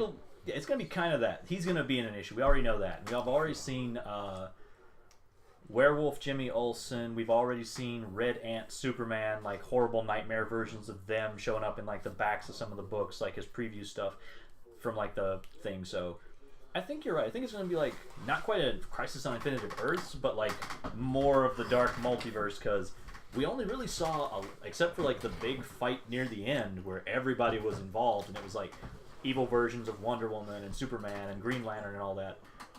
We really only saw like the Dark Knights. We didn't see like what's the nightmare versions of Wonder Woman look like, or the nightmare versions of Superman. Yeah. So I'm looking forward to it. Even though all the problems we had with Heroes in Crisis, I'm looking forward to the rest of it, because I have faith that there is an overarching story, and that that most people's problems will be addressed. However, I do feel like we've probably lost Wally West and Arsenal, and again, we've lost these people. So I find it, as someone that read the first 10 issues of Rebirth across the board, all of them, I find that very depressing, because Rebirth, the comic Rebirth one shot, was a very emotional time and something that I felt, and I will say the one thing I did feel in these two Heroes in Crisis that are out at the moment was when Barry Allen finds out that Wally's dead. Oh yeah, and his reaction to that. That's a visceral R.I.P. reaction. Booster Gold. Yeah, it's a really visceral reaction. So it harkened back. I know this has been years. Yeah. But I've been out of comics for those years. Yeah.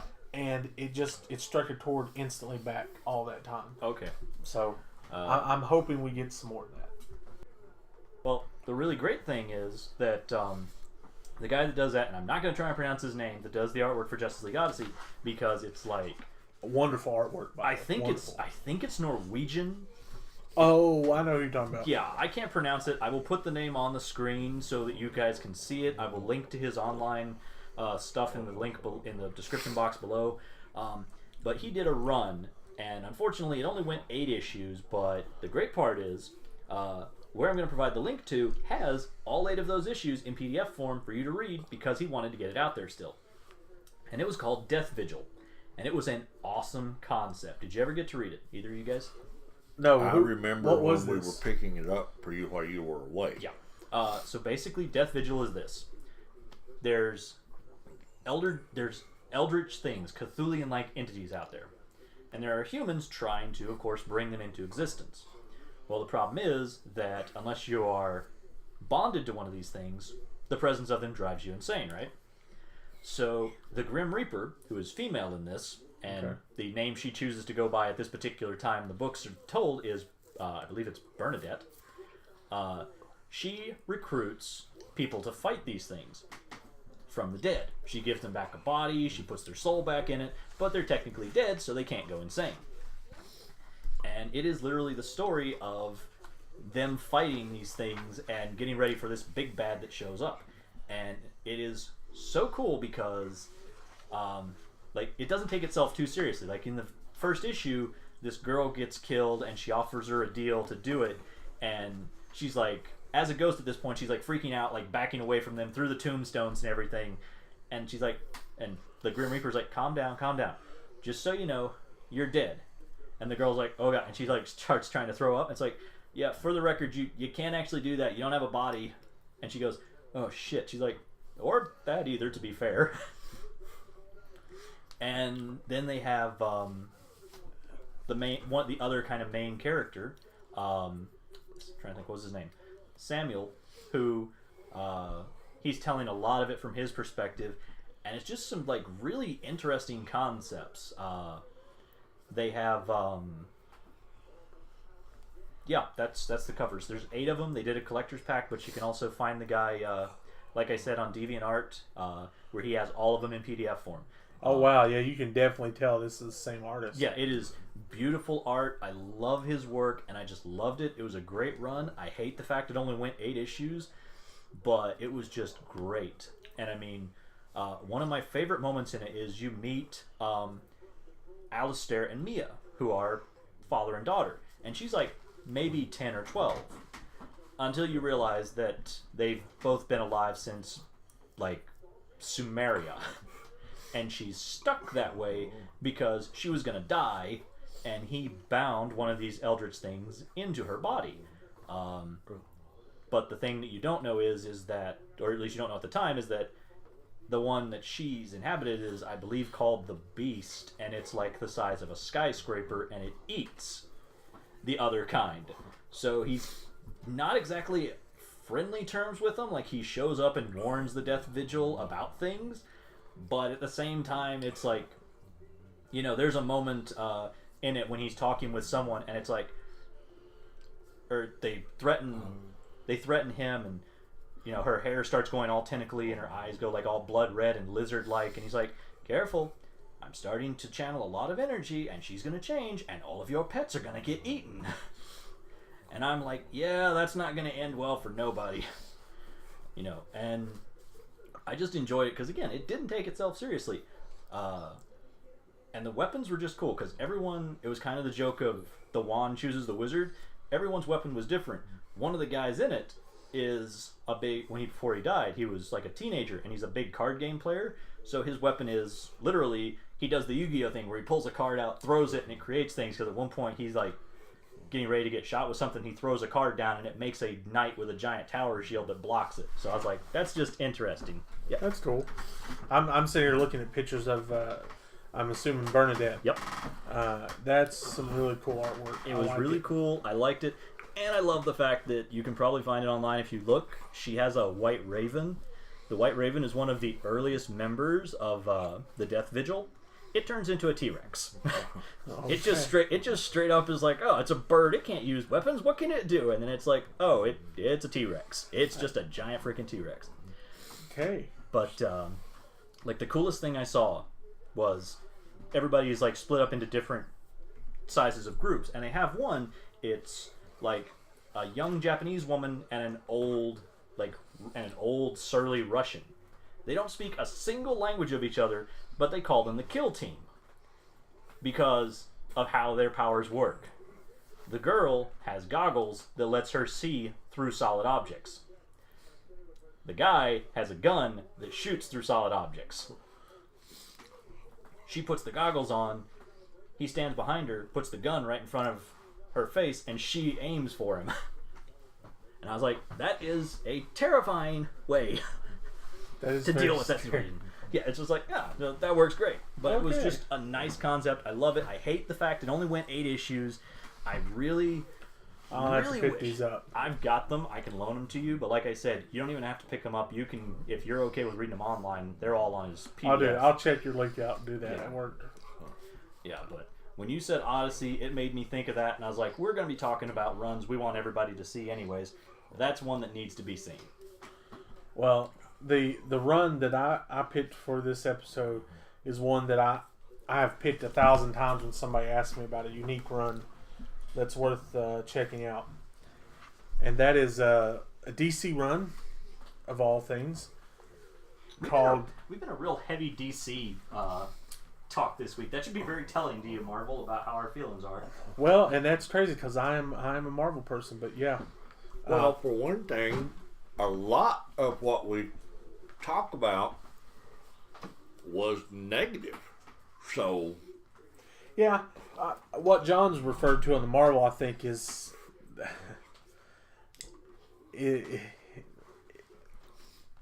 well, it's a whole nother episode, but things like Immortal Hulk,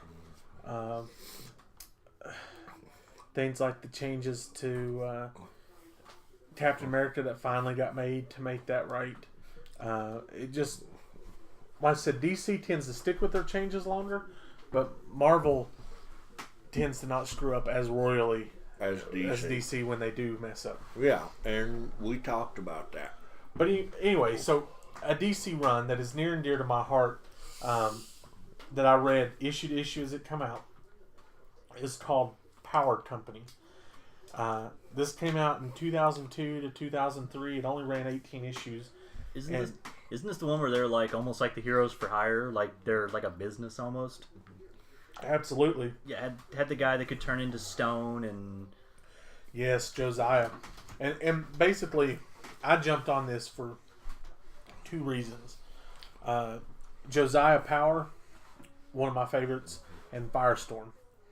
Then I found out that they were actually going to bring in one of my 3rd favorites, which was a character from the Silver Age, Paul Kirk, the Manhunter. The way that kind of went is one of Paul's main villains was a council, Think Hydra, and they cloned him and used the clones to be their fighting army. And his dying wish was that all the clones get destroyed.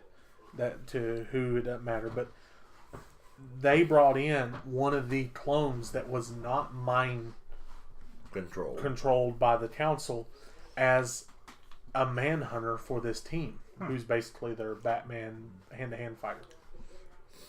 And I love that because this character is amazing. He's not been used anywhere near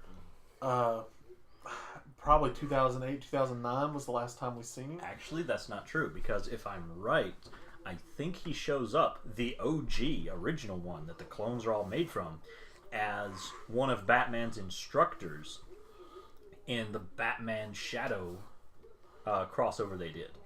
Which, of course, turned out to be Lamont Cranston, the Shadow, in disguise, so maybe it wasn't the original guy. But I think he mentions it because he talks about it, and he's like, "You're the world." Because at one point Bruce is talking with him, he's like, "I came to you because you're one of the world's greatest manhunters." Well, so I think it might be the same guy. I'm gonna look that up while you're doing that. Supposedly, in the Trinity comic, that we talked about the Trinity. Well, that title came about from an actual book. Yeah. Called Trinity. That was Wonder Woman, Batman, Superman. In that, Morgan Le Fay resurrects someone, and he becomes the swashbuckler. And the writer at the time mentioned that the swashbuckler was the only character that he created that had been seen in the DC universe before. And there's some other hints among many, but the main one was you get to see that he's got a star across his neck, and the way that this clone dies is he gets his head chopped off. Again, not worth going into why and how, but so I don't think this character's been used really since then, at least. But anyway, the Power Company, Josiah Power puts together a team to basically respond to threats, but they charge. You got to pay for them. And you think, well, that's horrible. Well, how many times did a city get destroyed because Superman's off-world, or Batman's off-world, or Batman's dead? You know, how many times does it happen? Josiah's idea was, let's create a company that can be there. You contract us, we will be there. We will always be there. We're not going to go off-world. We're here for our contracts. And he put together a B-rated team.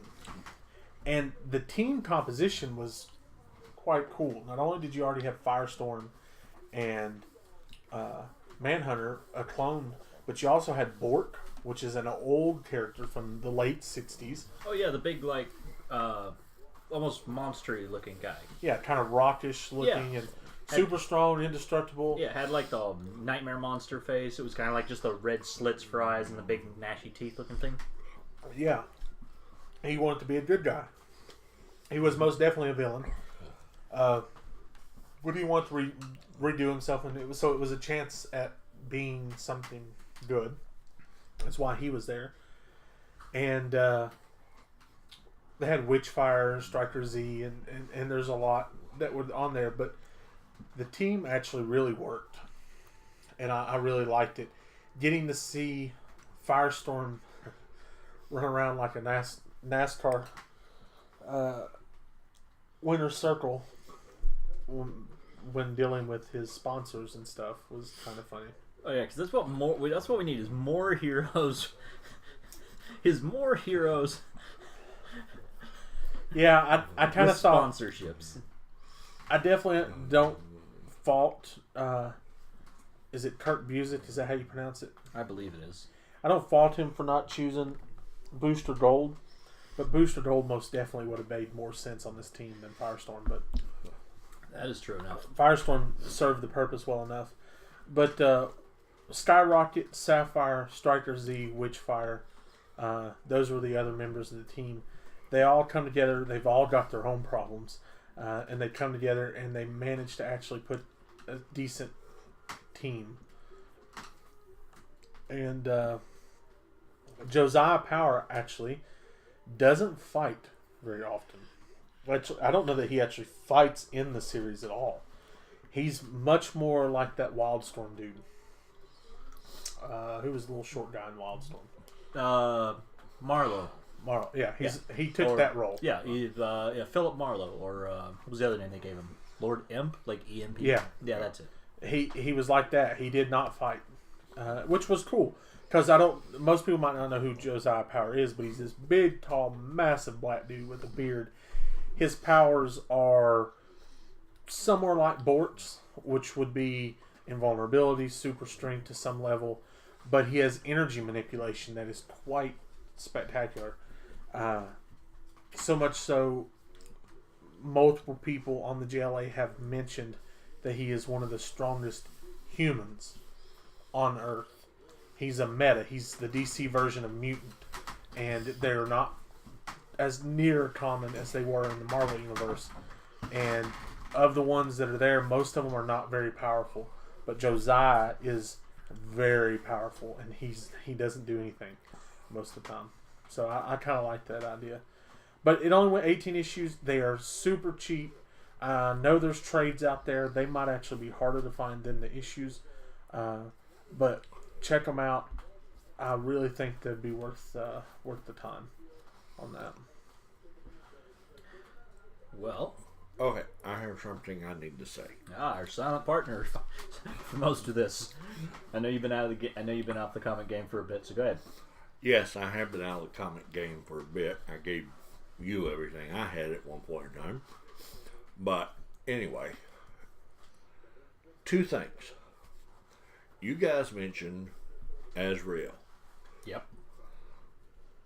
I like the character.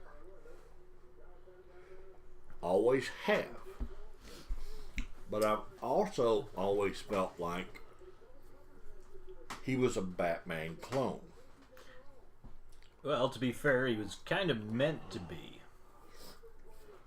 You know, it was almost. I'm not gonna lie. I didn't read hardly any of the original run when he stepped in for Batman after Bane broke his back or nothing, and I haven't read a lot of him since. But I have Nightfall sitting, Batman Nightfall sitting in there. I just pulled it out the other day. It's a phenomenal book. yeah, but you know, the way I think it was almost like with what Amanda Waller did was like I created a clone for the simple purpose of I want to be able to make sure we have more potential Batman replacements out there, or they wanted to replace him. So it was almost kind of the same thing. So to be fair, that's not an inaccurate description.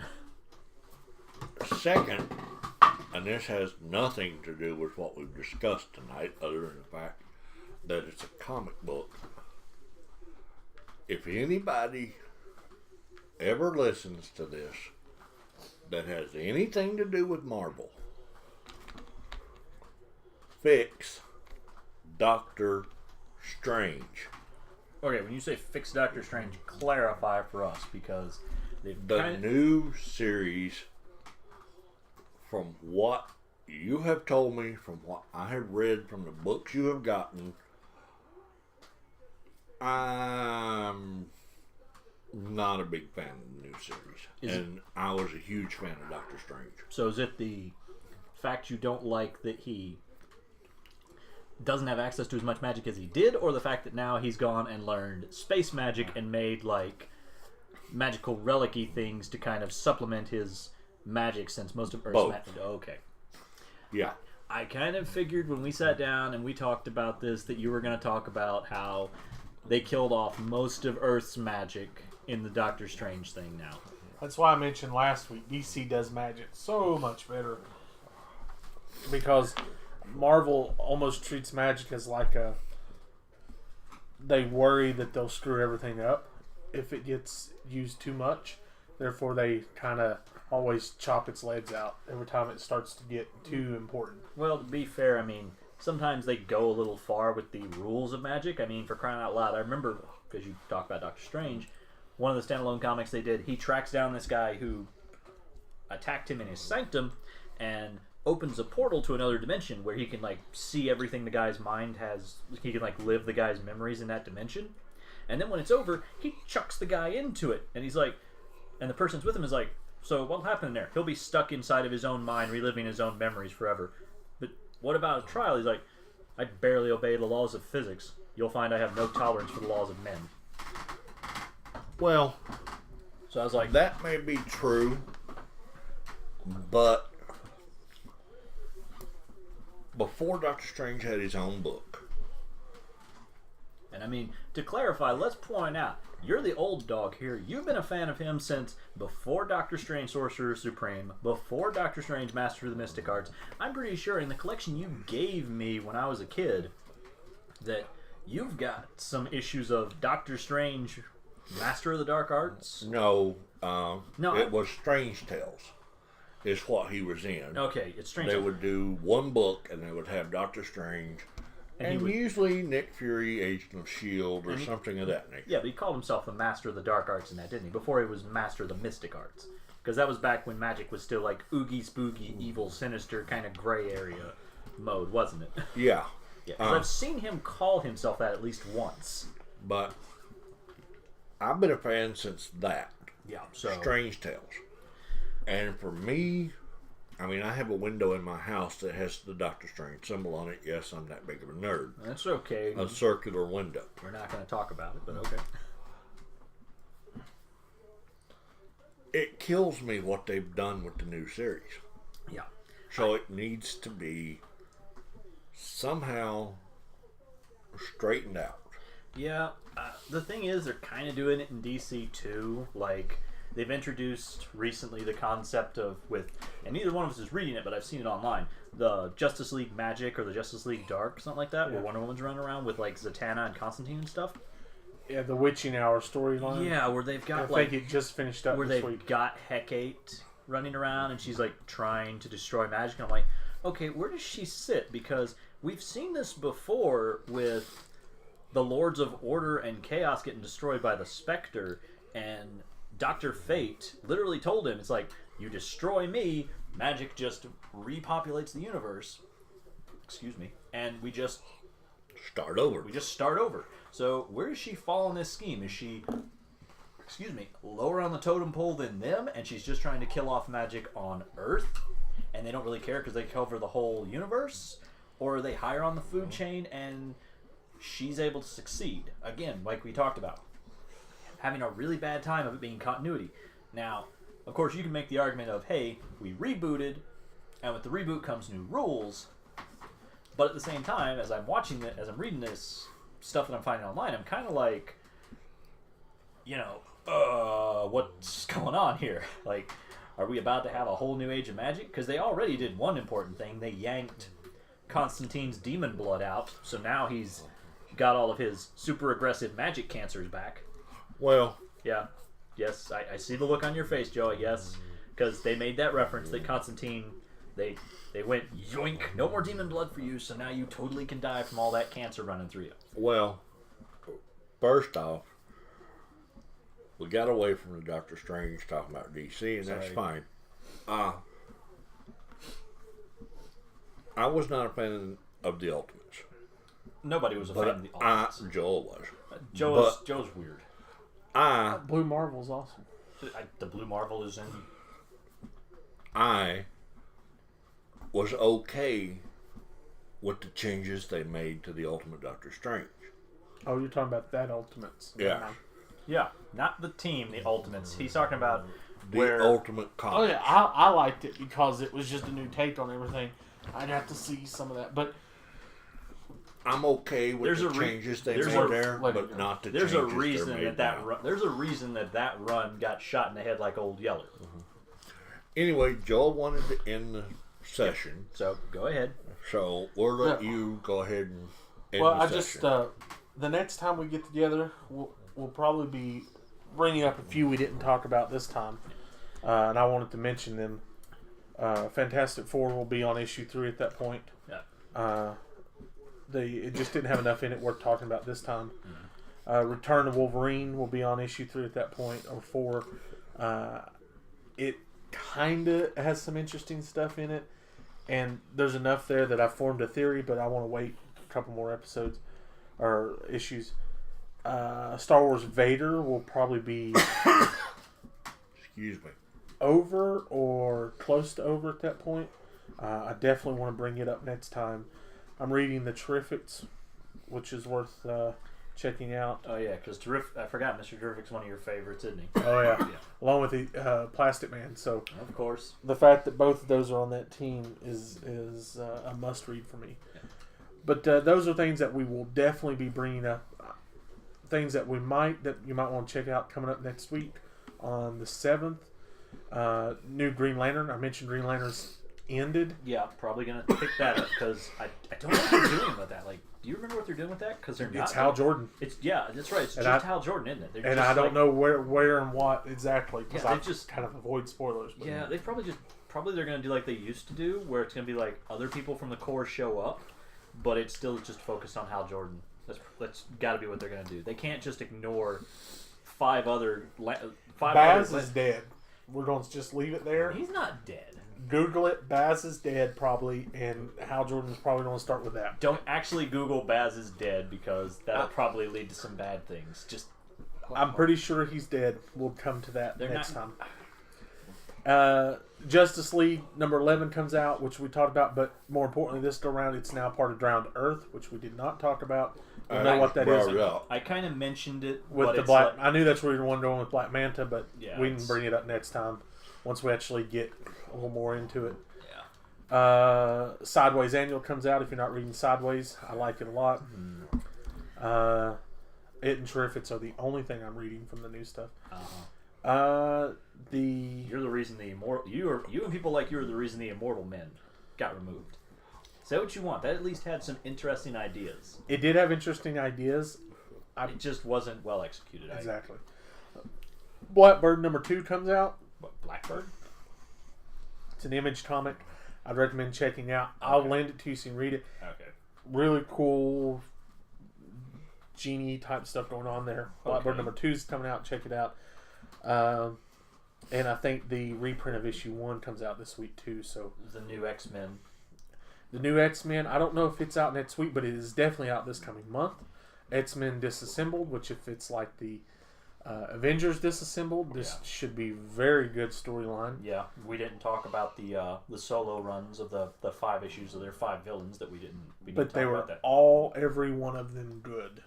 Extremely good. I enjoyed it. Every one of them. And I'm not going to go into super depth into it, but they did what I've always wanted. They put Emma Frost back as a villain. I'm sorry. She was good as a heroine, but she is so much better as the bad guy. She does not have that many redeeming qualities in general. I like her better as a villain, and now she's in absolute control of the Hellfire Club again. So I think it's going to be really great. I do too. And basically what this is setting up the future of the X-Men book is what these 5 did. The X-Men need villains. They set up 5 villains that we're probably going to see over the next year. Yeah. Probably 2 years actually, because this whole X-Men book's going to take a while to get done. But Probably. that's what we're seeing set up. The other thing coming out from Marvel is called Marvel Knights. It's the 20th anniversary of Marvel Knights. Ooh, let's not forget they've started doing some of them, and I love the fact they started doing again the What If series, which we're gonna have to talk about those because I want to talk about the Spider Punisher, the Soldier Supreme. That's the mashup ones. The Soldier Supreme. Like Joel Painter. Yeah, go ahead. Sorry, But no, I all keep of those are sidetracking. good. No, those What If Spider-Man Became Punisher? The cover for that is a remake of Punisher. Oh, I knew the number. I knew it right off, but it's the one where Punisher's jumping backwards into a trash can, and as he's shooting, and Spider-Man, it's a remake of that Punisher. I love the remakes, especially because they don't usually come out and say it. You just got to know it. Yep. Be a fan of it to recognize it. We will be talking about Immortal Hulk next time for sure. Also, the Marvel Knights, what I was saying, the 20th anniversary. They've got a 6-part issue starting this month.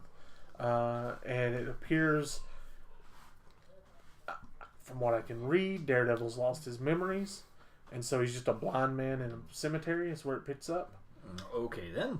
And, like, not just lost his memories, lost his sight ability. We'll see. I don't know. I think it's a little bit of a what if, but it's Marvel Knights. It should be grittier. It should be interesting enough, especially if it's a what if. We can see some stuff we don't have to live with, Yeah. which is always That nice. is the other nice thing. No matter how bad the what ifs get, you can be like, oh, it's a pocket universe. Yeah.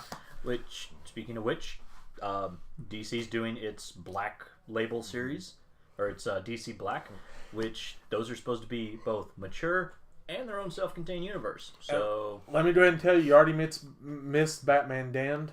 Just don't even worry about issue 1 because they're not even going to reprint it right now for reasons it's not worth going into, by the way.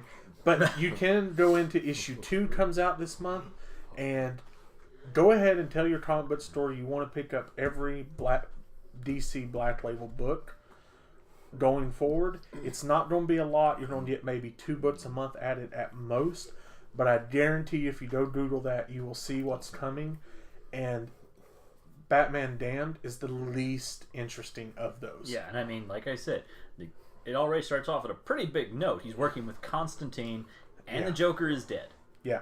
So So, crucified in a church. and this is the least interesting of what's coming. That makes me want to go and Google it because Yeah. I had not looked up new titles. I thought they were just going to focus on that for right now. A lot of cool stuff. And I know we talked about DC and Marvel completely, but yes, I read everything. My pull list currently is Barbarella, Black Beauty, Blackbird, Judge Dredd, Toxic, Old Lady Harley, which we didn't talk about. Outer Darkness is coming out this month. Check that out. Sideways we didn't talk about. That's not indie, but it is a non-main. I read Unnatural. Don't make fun of me. And We're making fun of you. the Boom Studios, Dark Horse Comics, Dynamite Entertainment. I read all of this stuff. James Bond 007 #1 comes out. Battlestar Galactic Classic #1 comes out. ID Publishing, TMNT. So, you know, we read these, but most of you all, if you read indies, you already know all this information. Most of you probably care about the 4 colors, so that's why we stick to them. If you have any questions, definitely post comments below. We'll get back to them as soon as possible. And until next time, I'm Joa. I'm Gary. And I'm John. And this has been B-Roll Commentary.